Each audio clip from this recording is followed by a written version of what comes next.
Hello everyone, welcome back to my channel. आज मैं chapter how do organism reproduce का most important question answers लेके आई हूँ, जिसमें कि 1 मार्क्स क्वेश्चंस भी हैं एंड 2 मार्क्स क्वेश्चंस भी हैं। ये सारे के सारे क्वेश्चंस बहुत ही इंपॉर्टेंट है बोर्ड एग्जाम के लिए। इन क्वेश्चंस के साथ साथ मैं इसके आंसर्स भी एक्सप्लेन करते जाऊँगी। तो चलिए स्टार्ट करते हैं क्वेश्चन आंसर्स। सबसे पहला क्वेश्चन है, which part of flower forms the fruit. Flower का कौन सा पार्ट फ्रूट बनता है, तो उस पार्ट का नाम बताना है हमें। तो इसका आंसर हो जाएगा ओवेरी। ओवेरी जो फ्लावर का होता है यही फ्रूट बनता है। हम देखते हैं अभी next question, what is syngamy. तो सिनगेमी क्या है? Fusion of male gamete with egg cell is called syngamy. जो मेल गैमेट का फ्यूजन एग सेल के साथ होता है, इस प्रोसेस को कहा जाता है सिनगेमी। अब हम चलते हैं नेक्स्ट क्वेश्चन की तरफ। तो नेक्स्ट क्वेश्चन है, name the structure through which pollen tube enter the ovule. उस स्ट्रक्चर का नाम बताना है जिसके थ्रू पॉलन ट्यूब्स ओव्यूल में एंटर करते हैं। तो उस स्ट्रक्चर का नाम हो जाएगा स्टिग्मा। स्टिग्मा के थ्रू जो पॉलन ट्यूब्स हैं वो ओव्यूल में एंटर करते हैं। अब हमारा क्वेश्चन है नेक्स्ट, व्हाट इज ट्यूबेक्टोमी। तो ट्यूबेक्टोमी क्या है? Removal of a section of fallopian tube is called tubectomy. जो fallopian tube female reproductive part है, इसमें फैलोपियन ट्यूब में क्या होता है, उसका एक सेक्शन रिमूव कर दिया जाता है, उसका एक पार्ट छोटा सा रिमूव कर दिया जाता है, उसी को कहा जाता है ट्यूबेक्टोमी। चलते हैं अपने नेक्स्ट क्वेश्चन की तरफ। तो हमारा नेक्स्ट क्वेश्चन है, name the causative organism of AIDS. AIDS जो एक बीमारी है, जो एक डिजीज है, और इसे जो इस कॉज करने वाला ऑर्गेनिज्म है उसका हमें नाम बताना है।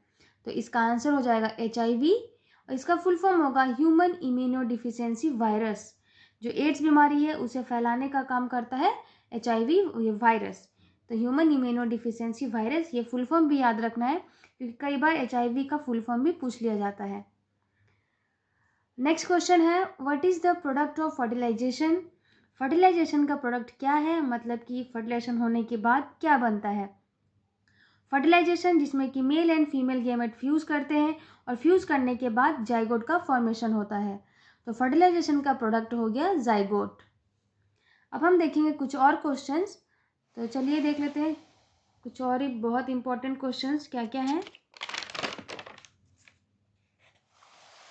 तो हमारा नेक्स्ट क्वेश्चन है, which process taking place in the nucleus of a cell leads to variation in the offspring during reproduction.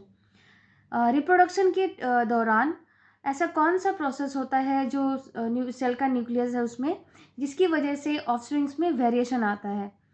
तो इसका आंसर हो जाएगा DNA कॉपिंग। DNA कॉपिंग की वजह से जो ऑफस्प्रिंग्स हैं उनमें वेरिएशन आता है रिप्रोडक्शन के दौरान। अब हम देखेंगे next question, what are the basic features of asexual reproduction. Asexual reproduction के बेसिक फीचर्स बताने हैं। तो असेक्सुअल रिप्रोडक्शन के बेसिक फीचर्स हो जाएंगे, सबसे पहला है, 1 पेरेंट इज इन्वॉल्व। इसमें एक ही पेरेंट इन्वॉल्व होता है, मतलब कि इसमें 2 पेरेंट जो कि मेल एंड फीमेल हैं उन दोनों की ज़रूरत नहीं रहती है इसमें। नेक्स्ट ये है कि new organisms is genetically identical to parents.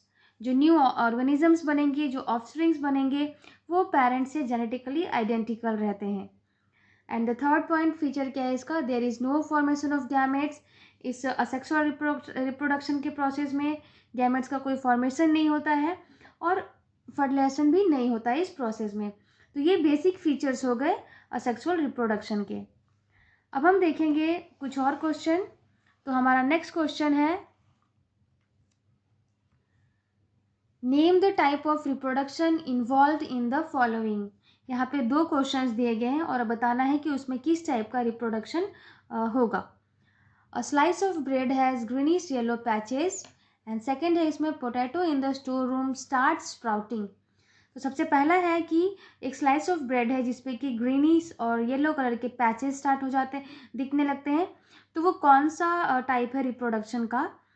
तो ये हो जाएगा आपका स्पोर फॉर्मेशन, क्योंकि जो ब्रेड के स्लाइस है उस पर क्या होता है, स्पोर फॉर्मेशन की वजह से रिप्रोडक्शन प्रोसेस स्टार्ट हो जाता है।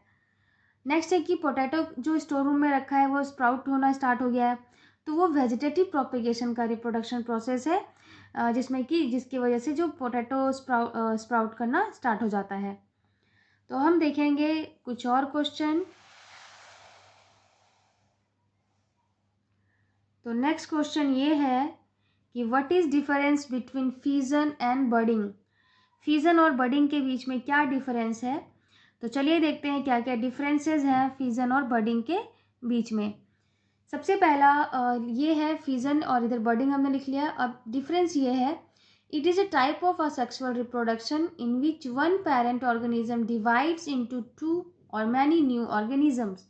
इस प्रोसेस में क्या होता है कि जो एक पेरेंट ऑर्गेनिज्म है वो डिवाइड होगा या स्प्लिट होगा और डिवाइड होकर टू या मैनी न्यू ऑर्गेनिजम्स बनाएगा। और बडिंग में क्या होता है, it is a type of asexual reproduction in which outgrowth, जैसे कि बर्ड कहा जाता है, is formed on the parent organism and it separates from parent body to form new organism. Budding में क्या होता है कि जो पेरेंट बॉडी है उसमें एक आउटग्रोथ होता है जिसे कि बर्ड कहा जाएगा, और वो बर्ड पेरेंट बॉडी से सेपरेट हो जाता है और सेपरेट होने के बाद न्यू ऑर्गेनिज्म बनता है वो बर्ड से। और दूसरा डिफरेंस ये है कि पेरेंटल आइडेंटिटी लॉस्ट, जो फ्यूजन का प्रोसेस है इसमें पेरेंट्स की बॉडी डिवाइड होकर के टू न्यू ऑर्गेनिजम्स या मैनी न्यू ऑर्गेनिजम्स बना देती है, जिसकी वजह से पेरेंट्स की जो बॉडी है उसकी आइडेंटिटी लॉस्ट हो जाती है। लेकिन बर्डिंग के प्रोसेस में क्या हुआ कि पेरेंट बॉडी से सिर्फ जो बर्ड है, जो आउटग्रोथ है, वो डिटैच हो जाएगा, वो अलग हो जाएगा, सेपरेट हो जाएगा, और सेपरेट होने के बाद एक न्यू ऑर्गेनिज्म बनाएगा। तो जो पेरेंट की बॉडी है वो एज इट इज़ आइडेंटिटी में रहेगी, तो पेरेंटल आइडेंटिटी मेंटेन्ड। और थर्ड में हम यहाँ पे एग्जाम्पल लिखेंगे, तो एग्जाम्पल फ्यूजन का हो गया एमीबा, पैरामीशियम, प्लाज्मोडियम, और बर्डिंग का प्रोसेस का एग्जाम्पल हो गया ईस्ट और हाइड्रा। तो यहाँ पे हमने मोस्ट इम्पॉर्टेंट क्वेश्चंस जो कि एग्ज़ाम के लिए बहुत ही ज़्यादा इम्पॉर्टेंट है हमने देखा, और उम्मीद है आपको हर एक क्वेश्चन अच्छी तरीके से समझ में आया होगा। मैं नेक्स्ट लेक्चर में फिर से आपके लिए कुछ टॉपिक या इम्पॉर्टेंट क्वेश्चन आंसर्स लेके आऊँगी।